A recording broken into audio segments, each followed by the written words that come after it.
சிதம்பரம் தொகுதி மக்களே, உங்கள் ஊரில் தான் எந்த பிரச்சனையும் இல்லையே, வாங்க ஒரு ஆன்மீக சுற்றுலா போயிட்டு வருவோம். சிதம்பரம் என்றாலே ஆன்மீக பூமி.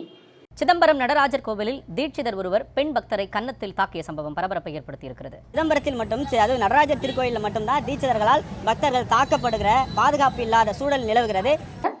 தில்லை நடராஜர் சேவிச்ச அத்தனை பேர் உங்களை எல்லாரையும் குழந்தை ராமர் அயோத்திக்கு அழைத்து செல்வேன். போயிரு, அது உனக்கு ரொம்ப நல்லது.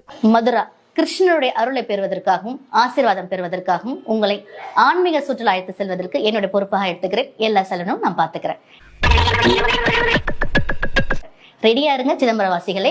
நாம எல்லாரும் அயோத்திக்கு போறோம், ராமரை தரிசிக்கிறோம், மதுரா போறோம், கிருஷ்ணருடைய அருளை பெறுகின்றோம். நான் பொழுது போல வீட்டுல உட்காந்துருக்கேன், சரி உட்காந்து பேசிட்டு இருக்கேன், எனக்கு காசு தராங்க. மற்றும் கூடவே கொஞ்சம் சந்தோஷத்துக்கு உலக அதிசயங்கள்ல ஒன்னா இருக்கிற தாஜ்மஹாலையும் பார்க்க போறோம். Get ready. என் வாழ்க்கையில் இன்னும் நான் எல்லா குடும்பங்களை பார்க்கணும்னு இருக்கோ எனக்கே தெரியல.